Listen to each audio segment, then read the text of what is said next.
everyone, and welcome to Teaching Natural. My name's Dare. I'm an 8th year high school English teacher in SoCal or Southern California, and this is my first week of school vlog. I've never done a vlog before, so you'll have to let me know all the tips and tricks and let me know what you want to see in the vlog. But I decided that this year I was going to try to vlog a little bit, and what better way to start than the first week of school. Today is August 11th, it's Monday, and it is the first day of school. So I'm just gonna kind of talk through what I did this first day. I had planned to start at the beginning of school and then vlog now, but it's the end of the day. Our first day was a minimum day, so classes were only 30 minutes. So I was running around all class trying to just roster who's in the correct place, who's not in the right place, what's going on. And then I have freshmen, so that's the added, they have no clue how the school works. So I need to explain this, that, and the other kind of thing. And I need to get myself back into the swing of talking all day and things like that. I'm so happy it's a minimum day though, because if I had to do the full shebang right off from summer break, both me and the kids would be a hot mess. And so I will just take you through what I did today in that 30 minutes. So showing it from this angle, that way I don't share anything that is of my school. But we now have a cell phone policy where everything has to go away, no headphones, no cell phones. Students can only have them during break and passing period, things like that. And at first I thought I was going to get some pushback, but oh my gosh, all of my classes, both seniors and freshmen, everybody was with the program. So they came in today because it was the first day, they had their phones, and then I had to dismiss them by tables to put their phones in the pocket. But it was so clean and so orderly. And I kind of had to train myself to not be looking for phones when they're sitting at their desk. Because, they don't have their phones. And if they did have their phone, I'll never know it because I didn't see it, which is all I care about, honestly. I am not a huge stickler for phones. But so far, I am absolutely loving this procedure. And my class numbers are 38. So I have this chart here that goes to 42. I got the chart on Amazon. I'll link it just in case anybody wants it. And then I just printed out stickers 1 through 6. And so students sit at tables 1 through 6. They put their phone in the pocket that has the number of their table. So I don't have to worry about assigning them class numbers, or if a student leaves, this person has to get a new class number and now the numbers are out of order. Nope. It's just hey, if you sit at table 6, put your phone in a pocket that says table 6. And so far I am absolutely loving it. It was incredible. Like I said, we have class numbers of 38. So that kind of threw off my desks. Now I have to have these 2 tables of 7, and 7 is just kind of massive. But I think last year was when I switched to teaching in groups of 6, and I prefer it. I love teaching in groups of 6. It is so easy to get materials. It's so easy to not worry about seating charts and things like that, because there are only 6 possible options in which they can sit at. So I am so happy that I switched my tables, because bless. Love it so freaking much. Oh. Of course, I went over bathroom and all things like that. This year, I made new bathroom passes because I don't like the little ones that they give us. So I just made these giant 4x6 bathroom passes. That way they can do what they need to do. I don't want students to ask me to go to the bathroom, because that's just more mental pressure on my brain and things I have to think about. So for me, I'm just you don't have to ask. As long as the bathroom pass is there, go sign out. I have the sign out sheet instructions there. And if you want more information about that, you can just check all of my classroom setups. I think I've talked about it. At least my most recent one, I'm pretty sure that I talked about it. But I guess I could show it without showing the map of where my school is. So this is as much as I can show without showing the map of where my school is. But I just have this nice little sign out there. And then I have the code in case the tablet locks. That way the kids can do it all themselves. It's self-sufficient and I don't have to worry about like explaining to them too much how to do it. Of course, the first few days I'm helping them out because they need it, but it really is taking something off of my plate that they have to be responsible to handle. After talking through my cell phone and my bathroom policy and getting all of that together, I then had my students play Welcome Back Strands, and I will put just a quick little snapshot of a video of the students doing the strands. I will also put up the instructions for how to play strands in case you've never played it before. But oh my God, Welcome Back Strands. Oh, it's so fun and it's easy for me. I don't have to worry about like getting a bunch of things together. Like last year I did the marshmallow tower challenge and that was fun, but it was a nightmare having to count out like 20 spaghetti sticks and 1 yard of tape and 1 yard of string and 1 marshmallow and just having to organize all of that for 6 tables for 5 periods. That was way too much on me for the first day. So I loved doing the marshmallow challenge, the marshmallow tower challenge, and I would do it if I taught like block schedule to where I only had 4 classes in that day. That could make it work. Or if I was like an elementary teacher where, you know, I just teach the same class all day. I don't have to worry about resetting the materials and stuff like that. The marshmallow challenge is great, but doing Welcome Back Strands, like it was fun. And even if my groups were a little bit more quiet, a little bit more reserved, they still got into it. And they still were able to, in a low stakes way, kind of get involved. So day 1, doing Welcome Back Strands, absolutely loved it. That will now forever be my first day thing because it was just so easy and required absolutely no real mental brain power from me because all I had to do was just put the mat down, put the markers down and the whiteboard or the eraser. And then I just had my sticky note of all of the words so that, you know, they could do their thing and make it work. So if you haven't done something like Welcome Back Strands, do it. It was super fun, low stakes, and even my quiet class, like they really got into it. And because I teach both freshmen and seniors, I have students who have had me freshman year. Most of them, thank goodness, did not remember the Welcome Back Strands patterns and things like that. So it was completely new for students who both had me as a freshman and now I have them as a senior, and students who like have never had me before and now I have them as seniors. That was super easy. But yeah, that's the end of day 1. Now I need to start prepping for day 2 and cleaning out as much of my drawer, like right back there, because I bought these expanded hanging file folders because I just had like way too many file folders, hanging file folders in my cabinet, and I don't need all of them. So I'm gonna clean out that drawer and make sure that I just have what I need. I also need to start making copies for the next week. At my school, we need to have our copies in 2 days in advance because we don't have a copy machine to like make our own multiple copies. We have somebody who actually like duplicates. So that kind of forces you to get it together and be ahead.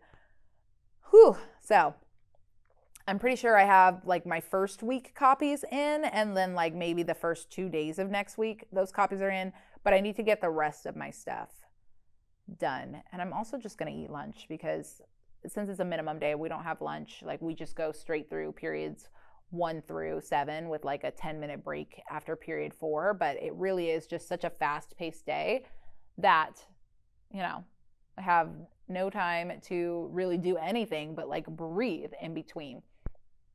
So I'm gonna kind of end today here, and then I will come back tomorrow with what I'm doing on Tuesday. Okay, it is the second day of school, and I'm realizing that I am definitely just gonna have to vlog at the end of the day because I get way too like anxious and like crazy in the morning trying to set everything up. So we're vlogging at the end of the day now. Day 2 went really well. The activity that we did today is called Picture This, where the students have their phone. If they don't have their phone, it's fine. But they find a picture in their phone that's important to them, and then they draw that picture on a sticky note. And then as they're drawing the picture on a sticky note, I give them like 5 minutes. I have these match cards, or like dynamic duo cards, I call them, where, for example, one card will be Lilo, the other card will be Stitch. And so like it's mixed in there. So Lilo and Stitch have to find each other, and bada boom, bada bing, they are partners. And then I have another one that is Ketchup and Mustard. And so Ketchup and Mustard have to find each other. And I learned about this from like, I think it was when I went to the pre-AP conference summers ago, like when I was a first year teacher. I went there and she had them just written out on a note card. But to help my English language learners, I did a picture and went with it. And so I have them for making like groups of 2, making groups of 3, and making groups of 4. That's really as big a group as I decide to make. And so once they were done drawing their picture and the 5-minute timer went off, they went around to find their dynamic duo partner. And then they had to share their name, why they drew, or what the picture was that they drew, and then why they drew that picture. Why was it important to them? Then I gave them about 2 minutes to find their partner, 3 minutes to talk to their person and remember what they had talked about. After that, I called each group up, and they had to present like, my partner's name is blah, blah, blah. They drew a picture of blank, and it was important to them because yada, yada. And that was just to get them familiar with who each other is, who is this person in their class, get them low stakes presenting, because like I'm not grading anything, but it is to get them used to being in front of the class and presenting with a really quick script. Took like 30 seconds. And I had the instructions on the board. I will post a picture of the instructions like now. And I just walked them through how to do it. And it was really, really good. Like my freshman and my senior classes did really, really well. They were really vulnerable with each other because it is the second day of school. So I understand like it can be a little nerve-wracking having to share. I didn't think that was going to take the whole 50-minute class period. But because I'm still getting to know their names, and I'm playing the game of like going up to them and like trying to guess who they are and like give me the first letter of your name so that I can figure out who they are and still take roll. That basically took the entire 50-minute period, just going round table to table, figuring out who they are, and then all the time and structure of explaining this is how we do picture this, and then them presenting. So I actually thought that I was going to get through the responsibilities of a teacher and a student, but I'm going to have to move that to Thursday, which is completely fine, because I would rather have very solid policies and procedures in place this first week rather than kind of rush through things and then students are like, what's happening? And then I'm putting a Band-Aid on all of these issues every single week. So I would just like policies and procedures, like good to go. I like all of my classes. They seem really good. The only class that is going to be a little tough is my 5th period so far. And when I mean tough, it's just they talk a lot. And so that means I'm going to get the same question over and over and over again because they're talking over the instructions or they're not paying attention to the instructions. And so I did have to kind of drop the hammer on them in a gentle teaching way when they were continuously talking over each other and, being disrespectful of the people who were coming up here to present. I was like, okay, you don't know how to act in high school yet. You are still in middle school mode. You are still doing middle school behavior. So what we're going to do is you're all going to stand up and you're going to walk outside. And when you are ready to come in and act like a high schooler who knows that they're not supposed to be talking while somebody else is presenting, then you can come back in. And so they had to do it. So sent my whole 5th period out. They were outside. And then most of them, as soon as they stepped outside and everybody was out, they came right back in. And when they came right back in, I was like, hey, this is how we behave in high school. By sitting in this seat, you are telling me that you are prepared to behave like a high schooler and you're not going to behave like a middle schooler.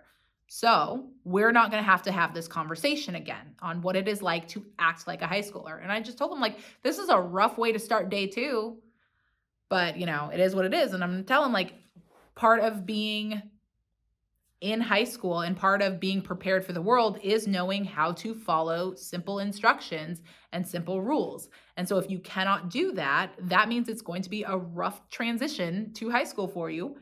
And if following the rules is too hard for you, like, there are other consequences ranging all the way up to you not being at this school anymore, right? And so I hate that I had to kind of drop the hammer on them day 1. And I also told them, like, hey, if you are one of the classes that talk a lot and it's off topic, right? Like, I can't get through the instructions.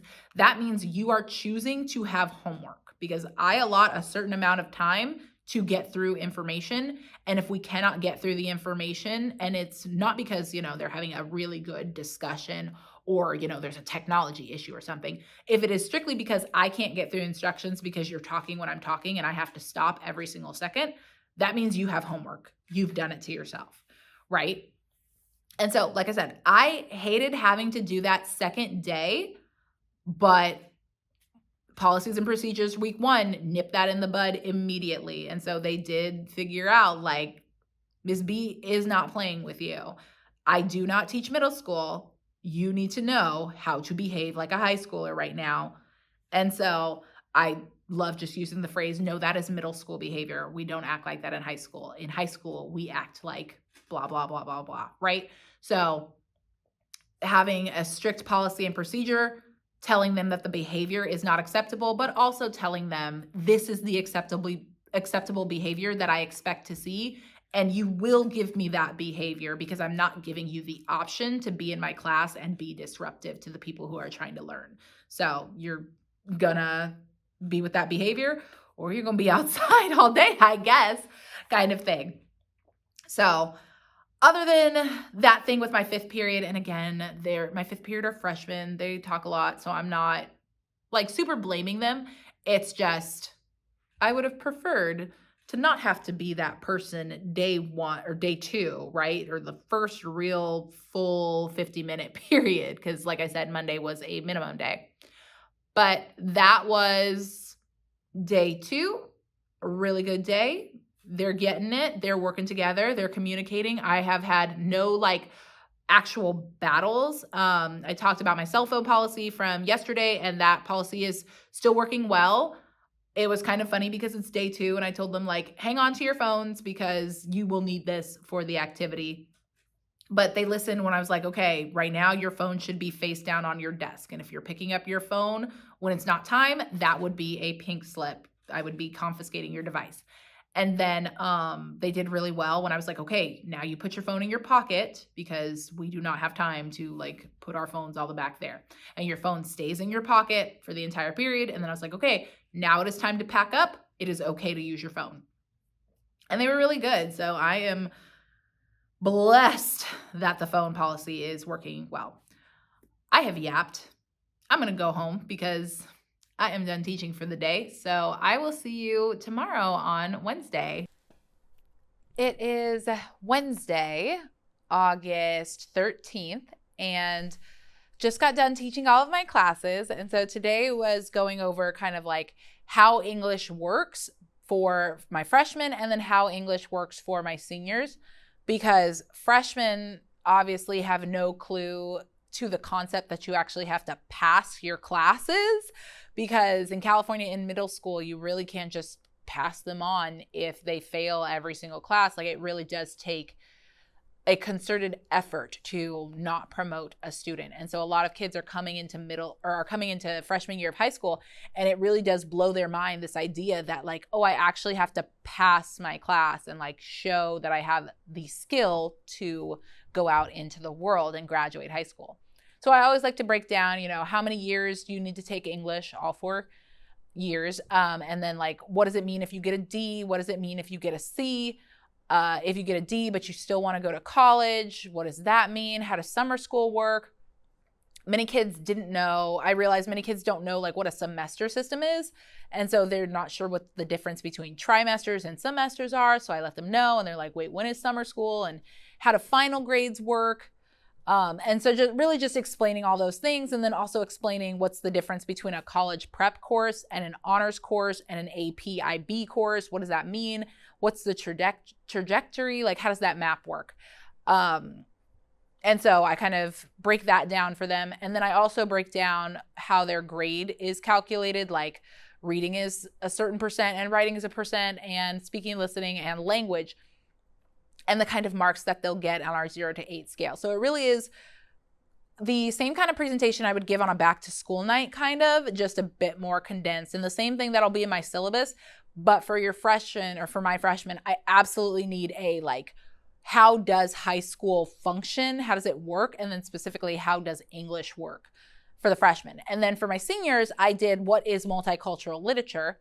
And so that is like, this is the definition of multicultural literature. This is a literature class. So you are going to be reading and writing and talking and about writing and things like that. And just telling them, like, I run this course more college style, in which like, I'm not going to be lecturing at them of like, this is what the reading means. It's like, no, what are you bringing to it? Where do you see connection in your own community? And where do you see something that is completely different to your community? And it really is just a lot of them talking and them leading the discussion, while I much more facilitate, because many of them are 18 or they're about to be, or if they're interested in going into a college, like your college literature classes, you're expected to have done the reading and then come with something to say. And so I want to get them kind of used to this idea of they are the ones who find meaning, rather than me telling them this is what they should find impactful. And because my seniors have multiple choices of different classes, because it's the third day of school, I want them to know, like, hey, this is what this class is about. So pick the English class that is going to work for you. Obviously, I would love to have them stay in my class, and I want them in my class. But if they're like, you know what, I really don't want to spend an entire year talking about different cultures. Cool.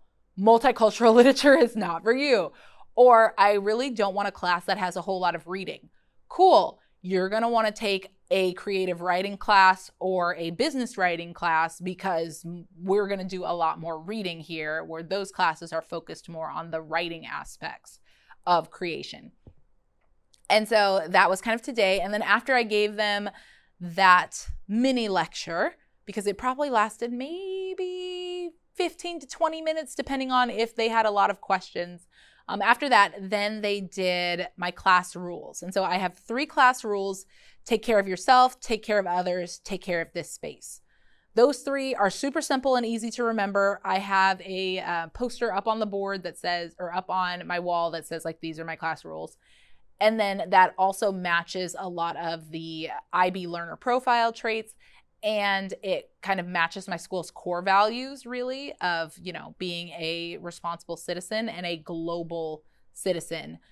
I assigned a different class rule to each table, and I asked them, like, okay, what does take care of yourself look like in the classroom? Or what does it sound like? Or what does take care of this space look like or sound like in the classroom?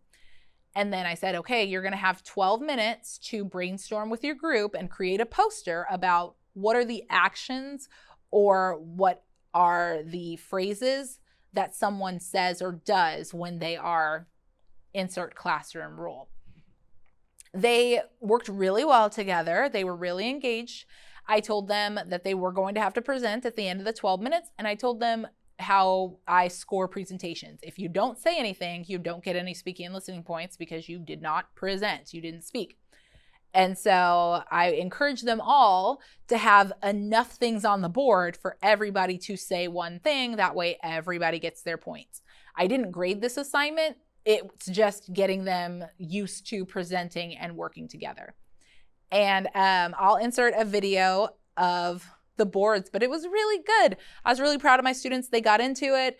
They got up here and they presented. Again, them not having their phones really has been just a blessing, because they're engaging in whatever the activity is, and they have no choice but to engage because they don't have something else to disengage on. And then like they came up, they gave their presentations. I was really proud of them because everybody said something. I don't think I had one student who said nothing. And yeah, it was just a really good way to spend 50 minutes. And now they know my class expectations and they know how to work together and give presentations. So I'm really happy with how this first week is going. And that's it. So I will see you on Thursday to talk about what I do then. I am a total bird, and it's Friday, August 15th. I completely forgot that I was supposed to be vlogging. So the way I went home Thursday after my PLC meeting and the way I drove myself home today, right after school, oh, forgive me. But so on Thursday, I did a card sort where I had a bunch of different cards that had responsibilities like check Infinite Campus for grades, update grades every 6 weeks in Infinite Campus, have class materials ready, prepare class materials, throw trash away, be kind. You know, all of these things that are like responsibilities to be successful as a teacher and as a student and like just as a human. And so I printed out those cards and laminated them. And each group had a set of cards. And my students had to use academic conversation to sort those cards where they went. So there wasn't really like a answer key kind of thing, but it was they could discuss. And some of them were like, for example, oh, be kind, like that's a student thing. And then some students would be like, well, no, like the teacher needs to be kind as well. And so they're like, okay, it goes in both. And they just had a chart that had a Venn diagram on it. And one side was teacher, one side student, and of course the middle is in there. And that is getting them used to comparing and contrasting and using a Venn diagram, which is a skill they will need in multiple classes, but especially when we're reading, they'll need to be able to compare and contrast as a strategy. And it's also looking at like, what are the responsibilities of a student? Check Infinite Campus to know where your grades are. Like, don't wait until 12-week grades when that's kind of the official you're in danger of failing progress report to suddenly be like, oh my gosh, I care about my grade, or like, how do I check this? Other things like bring a charged Chromebook and bring your charger just in case like something happens with your Chromebook, right? These things that are responsibilities of a student as well as responsibilities of a teacher. Like, it is my responsibility and all of your teachers' responsibilities, or their teachers' responsibility, to post the assignments on Schoology. And it is every teacher's responsibility to grade things on time. And they were just having a really good academic conversation on why certain things were the responsibility of certain people. And I would never tell them, like, yes, you're right, that's in the right place, because I don't want them always looking at me for knowledge. Like, I want them looking at their groups.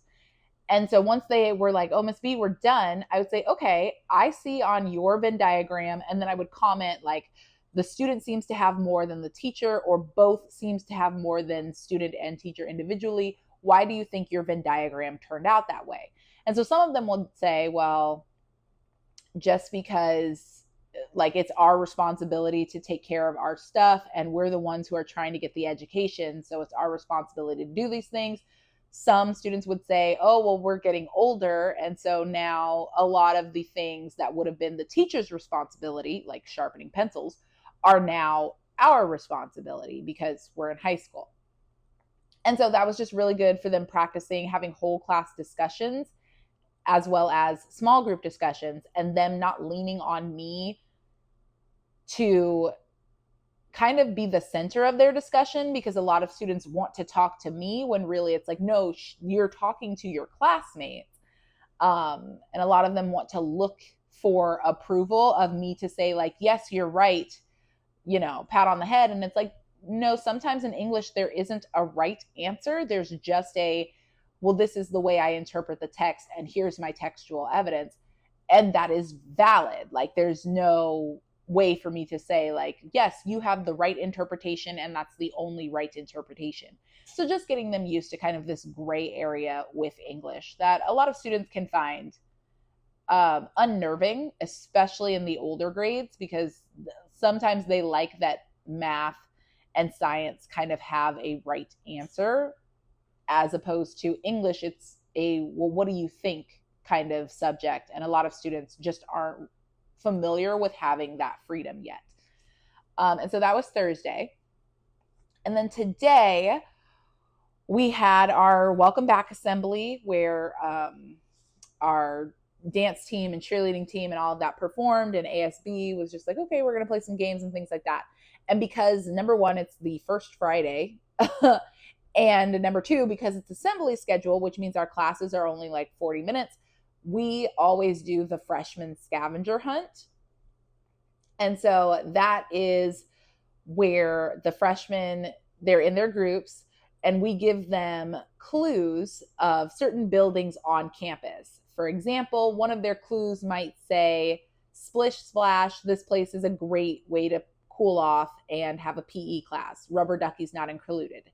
And the kids are supposed to figure out like, oh, that's the pool. And then they're supposed to use their campus map to find where the pool is. They then like go to the outside of the pool because it is locked when there's not a class in session. And they take a picture with their group and the pool in the background. And so that's just a really fun way for them to learn, where's the health office, where's attendance, where's the assistant principal, where's finance or guidance, where's the ASB room, where's the gym, where's the theater. All of these places that freshmen will need to know where to go. And yet, you know, they're new to campus. They probably forgot their tour from orientation. So it's just a fun way to get them up and moving and going. And after they take all their pictures and stuff, we tell them to set an alarm for when they need to be back in class to be able to collect their things. At the end, they're like, well, Miss B, what do we do with the picture? And I'm like, okay, send it to your new friends. Like, share your picture with your new friends. That way you have just a fun memory, really. Like, it's not supposed to be anything that's super strict or structured, but it's more just in this first week, we really wanted them to make friends. And so you have this connection to the people in your group through this picture of you were enjoying a moment, right? And so by the end of the week, we hope that they've at least made one friend so that next week when we have our first football game and we have freshman tailgate, they have someone to at least kind of work the courage up to ask, like, are you going to freshman tailgate? Are you going to the football game? Will you go with me? Kind of thing. So that was really the first week. Something that really touched my heart is, I don't know if I said this, but the first class of the year, I always do a land acknowledgement of the Native peoples who were the original peoples of the land where I teach. And I'm not going to say who the Native tribe is because it is a dead giveaway of where I work. And so for the safety of myself and my students, and for the professionalism of my job, I'm not going to say who the Native people are on camera. But I did a land acknowledgement and I showed the people in their original territory and just said that, like, at the school, we acknowledge that these are our original peoples. We thank them for stewarding the land. We understand that they are still here. They have not left. And we understand that it is our responsibility to also be stewards of this land in partnership with our tribe. And then I always ask, is there anybody from that tribe and in class? And every single class, I always have at least one student who's like, yeah, I'm from these people. And so it's just a way to, acknowledge where we are, who we are, and to also, for me, to let my Native students know that they're not checking their culture and checking their beliefs at the door and coming into a colonized space. It's like, no, you are bringing yourselves into this space, and I am making sure that you know that you have a place in this space as well. And so again, I don't know if I had said on Monday that I do a land acknowledgement, but I do. And so one of my students who is from that Native tribe made me a medicine bag, and like, I darn near cried because like that is such a incredible moment for her to have taken the time and like to care about my well-being and about my healing and about my connection, for her to use her gift and her skill to make me a medicine bag. Oh my gosh, darn near cried. But she was just like, Miss B, I remember that you acknowledged my people and you shared that you got your master's in Native American Studies. And I told my mom. And so I made you a medicine bag. And my mom wants me to invite you to one of our events because they are a vendor. And I was like, oh my gosh, like, thank you. Is it okay if I give you a hug? And she said, yes. So I gave her a hug. And I just told her, like, this means so much to me. And I know how much caring and energy you put into making this good medicine for me. And then I asked her what her mom sold. And she's like, oh, my mom sells jewelry. And I was like, oh, great. I need a pair of beaded earrings. So I'll get a pair of beaded earrings. And then I told her that I'd also like to get a medicine bag for my dad. And so I was like, find out when the event is, let me know, and I'll make it. And I'll promise that I will get a medicine bag and I will get a pair of earrings. And so that was just, it just made me feel really, really great to receive something from her and to have made that connection with her. And I needed it, right? Because I'm going to do a whole kind of, I don't want to say series, but like I noticed that I was really burnt out. And this year I am trying to just dig into my love of teaching again. And just that connection the first week of school was really something that is helping me fight burnout and fight being the grumpy older teacher who just needs a spark in education again. And so overall, how did my first week go? Excellent. I really would say I feel like I have the excitement of a new teacher again, but I have the experience of a veteran teacher now that it's year 8 to, kind of know how things run, know the policies and procedures, know how I want all of this to work in my classroom and with the schedules and all the things that we're responsible for. But I also am just excited to have a great year. And I truly went into this week and am ending this week with the feeling that, like, I want to be the best teacher I can be this year. And I didn't have that for the last 2 years, to be honest. For the last 2 years, I was like, we just need to get through it. And I like what I'm doing, but I'm exhausted and I just want to pay off my student loan debt and, stuff like that. And it's like, I still loved what I was doing, but I know that I was not bringing joy to my job. And this year, I really do feel like I'm bringing joy and excitement and love again for teaching. And that just really makes me happy because since the pandemic, it's been a rough few years and I'm finally kind of getting back to the spark that I felt like I had before the pandemic and before literally the worst year of my teaching life was, I don't remember, but I know I put a video on here that was like why I almost quit teaching. And though nothing, sir, my cat. And though nothing has been as tough as that year, it has taken me some time to get back into my love of teaching. Like that year really just took a lot from me. And it has just been kind of step by step by step trying to get back to feeling my love of teaching again. And this year, I feel like that love is coming back. All that to say, I had a really great week. I learned all of my students' names, and I always give myself until that Friday of the first week to know all of their names, and all of their faces light up and smile when I get their name. And so that it was just a really good week. Like I'm really happy. This is the year that I beat my burnout, and it's not the year that I quit.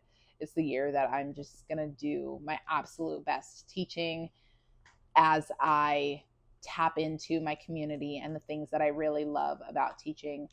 And I leave out the influences of communities and things that are going on with this administration and all that stuff. Like I'm leaving that emotionally out of my life and out of my spirit, and I'm tapping into the things that I love. So I'm going to end the vlog here. Let me know, what was your favorite part of the vlog? What did you want to see more of? Like I said, this is my first vlog. I'm figuring out how I want to do it. But I am going to try to vlog a few more times this school year so that I show how I'm beating my teacher burnout, and I show the things that I love in the day-to-day of teaching. So in the meantime and in between time, take care of yourselves, and I'll see you in the next video. Bye.